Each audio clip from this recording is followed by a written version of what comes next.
All India networks welfare association சார்பாக 3 அம்ச கோரிக்கைகளை வென்றெடுக்கும் வகையில் மாபெரும் விளக்க பொதுக்கூட்டம் நடைபெற்றது. இந்த பொதுக்கூட்டம் சென்னை தேனாம்பேட்டையில் உள்ள காமராஜர் அரங்கத்தில் all India networks welfare association நிறுவன தலைவர் மனோகரன் தலைமையில் நடைபெற்றது.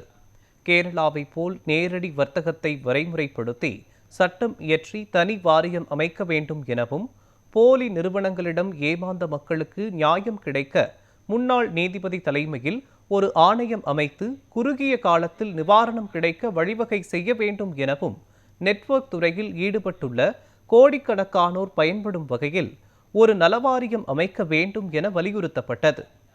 இந்த நிகழ்ச்சியில் AINWA அகில இந்திய மகளிர் அணி தலைவி விக்டோரியா மைக்கேல், AINWA அகில இந்திய துணைத் தலைவர் ரூபன், அகில இந்திய இணை செயலாளர் ராஜ்குமார் மகாலிங்கம், அகில இந்திய துணைத் தலைவர் மனோகர்ஜி, அகில இந்திய துணைத் தலைவி வனிதா முருகன் மற்றும் முக்கிய பிரமுகர்கள் உள்ளிட்டோர் 2000க்கும் மேற்பட்டோர் பங்கேற்றனர்.